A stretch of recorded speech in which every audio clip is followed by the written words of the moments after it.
দেশে এসে খুব লুকে লুকে কাজ করতেছে। 1992 থেকে আমাদের প্রেম। তো আমরা সারা রাত কথা বলতাম, প্রায় কথা বলতাম, ইচ্ছা মতো পেদানি দেয়। তুমি যে কোনো সিদ্ধান্ত নিবা আমি সেটাই মেনে নেব, বাট একটা শর্ত, সেটা হলো গিয়ে যে এই গানটা একটু ভালোভাবে শুনবা। অটো প্লে দিয়ে সারা রাত শুনেছে এবং শোনার পরে পরের দিন সকালবেলা আমাকে জানালো যে একসাথে মরবো। 3 মেয়ের বাবা আমি, মানে যদি বেঁচে থাকবো বাচ্চু ভাইয়ের স্মৃতি আমার ভেতরে থাকবে। বেশ থেকে যেন বাচ্চু ভাইয়ের মুখ থেকে গান শুনতে পারি। বছর নামে একটা বদলি হজ করাবো, বাট ইচ্ছে ছিল আমার, মানে আমার নিজের হাতের রান্না বসকে খাওয়াবো। বিয়ের পরে পড়াশোনাটা, মেইন স্ট্রিম পড়াশোনাটা আমার হচ্ছিল না, তো বিজনেস একটা হিউজ লস করি। কুকিংয়ের উপরে পড়াশোনা করলো। ও যখন এটা বললো না তখন একটা হালকা হালকা চুল ছিল আর কি।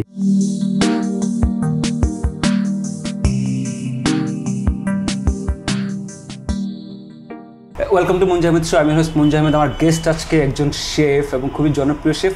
আপনারা চেনেন না, that's your fault, but like he is very popular in chef industry. ওনার নাম হচ্ছে মোহাম্মদ আলী। আমরা শেফ আলী হিসেবে চিনি এবং উনি দেশে বাইরে অনেক দিন ছিল।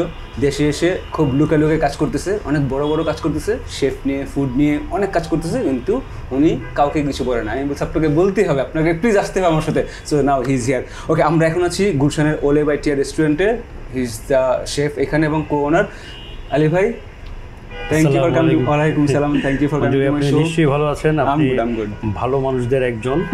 Thank you, thank you. অনেক শুনেছি, খুব প্রফেশনাল খাতিরে দেখা হওয়া, মাঝে মাঝে কথা হয়, একবার দেখা হয় কম, খুবই কম।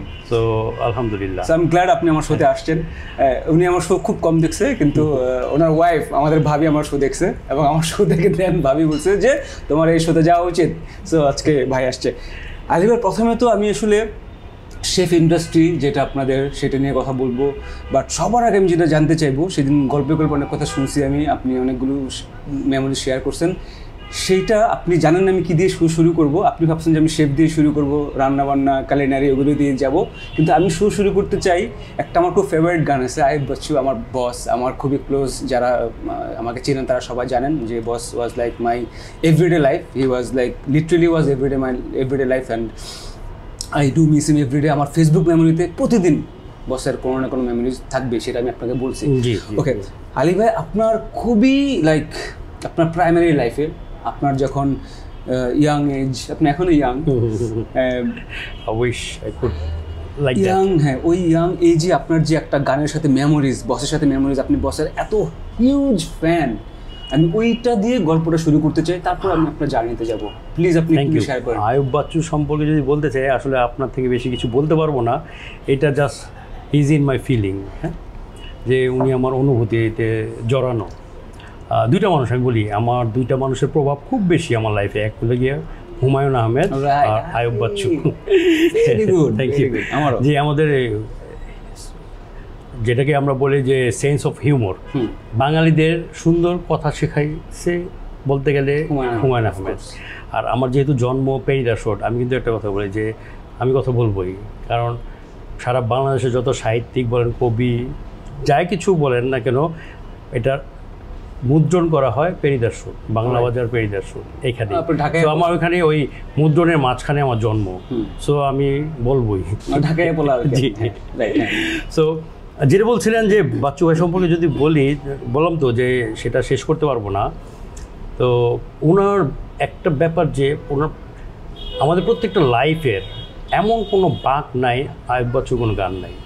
আপনি যে কোনো সিচুয়েশন যদি আমাকে বলেন যে আমার লাইফের এই সিচুয়েশন, একটু হয়তো সময় লাগবে, বাট আমি বলে দিতে পারবো যে এই সিচুয়েশনের জন্য তার এই গান। আইয়ুব বাচ্চু হচ্ছে বাংলা সাহিত্যের হুমায়ুন না, রবি ঠাকুর। জি, রবি ঠাকুরকে সব সিজন নিয়ে গান আছে, ওনার সব কিছু নিয়ে, দুঃখ কষ্ট নিয়ে। সো বসার সেম, উনি একটা মানে গবেষণার মাধ্যম, যে ওনাকে গবেষণা করে শেষ করা যাবে না। সো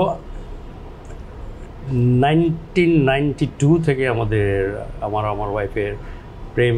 ওয়াইফের কথা আসলে ভয়েস ছোট হয়ে যায় কেন? ভাবি এখানে আছে দেখে বলেন জোরে, ইটস ওকে। তো এর মধ্যে 95-এ আমার যখন এসএসসি কমপ্লিট করি, তো এর মধ্যে আমাদের আবার একটা ছিল যে আমরা ফোনে কথা বলতাম লম্বা সময়। তখন তো ফোন কল ছিল 1 টাকা 70 পয়সা রেট, টাইম ছিল না কোনো, আনলিমিটেড টাইম, 1 টাকা 70 পয়সা। তো আমরা সারা রাত কথা বলতাম, প্রায় কথা বলতাম। এমন হতো যে আমি পরের দিন কলেজ যেতে পারতাম না, ভোরবেলা দিয়ে ঘুমাইতাম, কলেজ মিস করতাম। তো এরই মধ্যে ওর মেজো ভাই আবার ওই প্যারালাল ফোন থেকে শুনে ফেলে। তো শুনু ফিরে পড়ায় মনে করেন যে ইচ্ছে মতো পেদানি দেয়। তো আমাকে জানালো যে এরকম আমার সাথে আর রিলেশন ক্যারি করা সম্ভব না, কারণ ফ্যামিলিতে জেনে গেছে। তো স্বাভাবিক, তখন আমিও তো ভেরি ইয়াং, সবে মাত্র এসএসসি কমপ্লিট করলাম। তো শুধু একটি মনে হলো, তখন তার কিছুদিন আগে আয়ুব বাচ্চু কষ্ট অ্যালবামটা বের হয়েছে। সো প্রত্যেকটা গানই ডিফারেন্ট ভালো লাগা।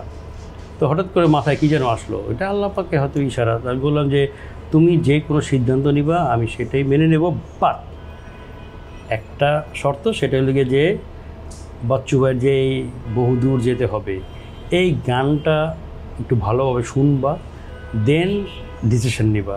কী ডিসিশন নিবা আমি অ্যাকসেপ্ট করবো। সো আলহামদুলিল্লাহ আমার ওয়াইফ ওই গানটা সারা রাত শুনেছে, অটো প্লে দিয়ে সারা রাত শুনেছে, এবং শোনার পরে পরের দিন সকালবেলা আমাকে জানালো যে একসাথে মরবো, যতদিন বাঁচবে একসাথে, মরবো একসাথে। একসাথে মরাটা এটা ইয়া মানে একটা কমিটমেন্ট যেটা আপনি বাঁচবো, যতদিন বাঁচবে একসাথে বাঁচবো। মরার ব্যাপারটা আমি বলি না, কারণ মরাটা আসলে কে কখন মরে আই ডোন্ট নো। সো এই সিদ্ধান্ত অনড় ছিলাম। তো আলহামদুলিল্লাহ আমরা এবং বিয়ে করি 97-এ, 95 এসএসসি এইচএসসি পরীক্ষা দেওয়ার আগে বিয়ে করি, মানে 1 বছর পরেই। হ্যাঁ, তো আলহামদুলিল্লাহ 27 ইয়ার্স রানিং আমাদের বিয়ের। 3 মেয়ের বাবা আমি। তো বড় মেয়ে বিজি ইউনিভার্সিটিতে ফ্যাশন ডিজাইন নিয়ে পড়ছে, মেজরটা জাস্ট এইচএসসি কমপ্লিট করলো, আর ছোটোটা ক্লাস 1-এ। ওকে, এই বাট বাচ্চু ভাইয়ের বলি প্রতিটা আমাদের অনেক এমন হলো যে প্রেমের অনেক ঘটনা, বাচ্চু ভাইয়ের অনেক গান জড়িত, অনেক গান, রাইট, মানে এগুলো শেষ করতে পারবো না। মানে এবং দুইজনই বাচ্চু ভাইয়ের খুব বড় ফ্যান আমরা দুইজনই, এবং আমাদের অনেক স্মৃতি বাচ্চু ভাইয়ের গান সহ। একটা দুটো বলেন, একটাতে বললেন, যেমন ওই আপনার গানটা আমাদের এই ভাবি এখানে জিজ্ঞেস করেন আমার রূপ কথা নেই, এই গানটার সাথে আমাদের একটা আমার সুখসারি নেই। হ্যাঁ, এটা আপনি অফ রেকর্ডে আমি বলবো না, দর্শকদের জন্য বলবো না, বুঝছেন। ওইটা মানে it was very close to your heart, আপনাদের রিলেশনশিপে। তো ওই গান এরকম আরও বেশ কিছু গান আছে যেগুলো আমাদের ওই যে আপনার এই যে যখন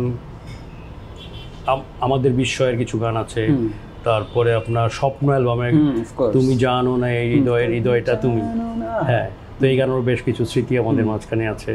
সো আলহামদুলিল্লাহ সব মিলে মানে যদি বেঁচে থাকবে বাচ্চুয়ের স্মৃতি আমার ভেতরে থাকবে। এবং একটা কথা আপনার মাধ্যমে বলতে চাই যে আমি জানি না কত বড় ফ্যান, আমার চেয়ে অনেক ভালো আরও অনেক ডাইহার্ট ফ্যান আছে, বাট এখনও আমি প্রতিদিন বাচ্চু ভাই মরার থেকে শুরু করে এখন পর্যন্ত প্রত্যেকটা জুমার পরে 2 রাকাত নফল নামাজ পড়ি তার রুহের মাগফিরাতের জন্য। হ্যাঁ, তো সারা সকলের জন্যই করি, বাট স্পেশালি বসের জন্য একদম নাম বলে, হ্যাঁ একবার নাম বলেই বলি যে আল্লাহ তাকে রুহের মাগফিরাত দিও। আরেকটা বলি যে আল্লাহ বেশ থেকে যেন বাচ্চু ভাইয়ের মুখ থেকে গান শুনতে পারি। ব্যাপারটা খুবই একটা পাগলামি মনে হয়, বাট এটা আমার ফিলিং, আমি শেয়ার করি। আরেকটা কথা আপনি বলেছিলেন হজের ব্যাপারটা। জি, আরেকটা আমার ইচ্ছা আছে যে বসকে মানে একটা ওই আপনার বদলি হজ বলে আমাদের ধর্মে একটা আছে, যে কেউ যে হজ করতে না পারে বদলি হজের ব্যবস্থা আছে, সেটা আমার প্ল্যান আছে। বসের নামে একটা বদলি হজ করাবো ইনশাল্লাহ, যদি আল্লাহ তৌফিক দেয় আমাকে। ইনশাল্লাহ আপনার এই আশা পূরণ হোক, অ্যান্ড আই হোপ যে like boss is in a better place. I do miss him everyday. আমার বললামই তো, আপনার সাথে কখনো দেখা হচ্ছে বসের? একবার দেখা হয়েছিল, তাও দূর থেকে, খুব কত ক্লোজ না। আচ্ছা, ঠিক আছে, বাট ইচ্ছে ছিল আমার, মানে আমার নিজের হাতের রান্না বসকে খাওয়াবো, সেটা সৌভাগ্য হয়নি। Boss was a foodie boss, okay, but use I do miss him like everyday. Okay, আমরা এখন আপনার গল্পে আসি। আপনার শেফের যে গল্পটা, জার্নি থেকে শুরু করবো, বিকজ আপনি দেশে ছিলেন না অনেকদিন, আপনার শেফের জার্নি মনে দেশের বাইরেই শুরু। আপনি শুরু প্লিজ জার্নিটা একটু জানতে চাই। জার্নিটা ছিল অনেকটা মানে মজার চলে এই কারণে, যেহেতু শুরুতেই বললাম যে আমি অনেক আর্লি বিয়ে করি। বিয়ের পরে পড়াশোনাটা, মেইন স্ট্রিম পড়াশোনাটা আমার হচ্ছিল না। বাবা মার খুব স্বপ্ন ছিল, তথাকথিত আমাদের বাঙালি সমাজে যেটা হয়, বাবা মার একমাত্র ছেলে ছিলাম না, এখনও আছি। তো বাবা আমাকে ডক্টর বানাবে। সো এটা ছোটোবেলা থেকে মাথার মধ্যে ওইটা মানে ফিক্স হয়েছিল আমিও ডক্টর হব। তো যেহেতু বিয়ের সাথে পরে সব কিছু সিনারিও চেঞ্জ হয়ে গেল, তো আমি বিজনেসে ঢুকলাম। তো বিজনেসে একটা হিউজ লস করি, তো যেহেতু বাবার একমাত্র ছেলে, তো লস করার পর বাবা শুধু এটাই বললো যে টাকা থাকলে তোমার থাকতো, লস হয়েছে তোমার। তো মোটামুটি একটু ফ্রাস্ট্রেট হয়ে গিয়েছিলাম। সো একটা সময় ভাবছিলাম যে দেশে, কারণ ফ্রেন্ডসরা সব এডুকেটেড হয়ে মোটামুটি, আমার ফ্রেন্ডস ম্যাক্সিমাম ডক্টর এবং দে আর এস্টাবলিশ। তো আমি মনে হচ্ছে নিজেকে অনেক পিছিয়ে যাচ্ছি, তো বাইরে যাব, দেশের বাইরে যাব। তো এমন কিছু করব যে ইন ফিউচারে যদি দেশে ব্যাক করি তাহলে এটা ওই সেম কাজটা আমি দেশে এসে কিছু করতে পারবো। বাট খুঁজে পাচ্ছিলাম না। I was frustrated and searching যে কী করবো আসলে। ইন দ্য মিন টাইম আমার কাজিনের ফ্রেন্ড উনি স্টুডেন্ট কাউন্সেলিং করে, লন্ডনে স্টুডেন্ট পাঠায়। তো ভাইয়ের সাথে কথা বললাম যে কি করা যায়। তো উনি বললো আমাকে, আলী তুমি কুকিংয়ের উপরে পড়াশোনা করো। তো বললাম কুকিং, বাট তখনও মাথার মধ্যে কখনো প্ল্যান নাই যে রান্না বান্না নিয়ে পড়াশোনা আছে বা কি। তো ভালো লাগলো না ব্যাপারটা। আমি বললাম না, তবে রান্না দেখা পছন্দ করতাম ছোটোবেলা থেকেই। মা যখন রান্না করতো, কোটাকুটি করতো, তখন খুব কাছ থেকে দেখতাম, ভালো লাগতো। ফুডি তো ছোটোবেলা থেকে ছিলাম, আর যেহেতু আমরা পুরান ঢাকার, হ্যাঁ, তো ব্যাপারটা নাড়া দিত, বাট কখনো খুব প্ল্যানের মধ্যে কখনো আসেই নাই, ছিলই না। তো আরও 3-4 মাস গেল, অলমোস্ট লাইক 6 মান্থস। তো আমি তখন ওই শেরাটন ছিল এখন, যেটা ইন্টারকন্টিনেন্টাল। তো ওখানে এডুকেশন ফেয়ার হলো, অস্ট্রেলিয়ান এডুকেশন ফেয়ার। তো ওখানে আমি গেলাম, যে দেখছিলাম যে কোন কোর্স করা যায়, এমন কি হয় যে ভোকেশনাল কোন কোর্স আছে যে এটা করলে আমার জন্য ভালো হবে। তো একটা প্যাভিলিয়নের সামনে গিয়ে দাঁড়ালাম। তো ব্রিসবেনের কোনো একটা ইউনিভার্সিটি থেকে ও একজন আমাকে বললো যে তুমি কোন কোর্স করতে চাচ্ছ, এমন কোনো হ্যাভ ইউ ডিসাইডেড ইট? আমি বললাম no, I am just looking for that. তো ও আমাকে বললো যে you want to go Australia to study as a chef. আমি আবার বললাম যে ভাই সেইং লাইক দ্যাট? ও বললো যে না, your face is pretty much looks like chef. Okay. ও যখন এটা বললো না, তখন একটা হালকা হালকা চুল ছিল আর কি। ওই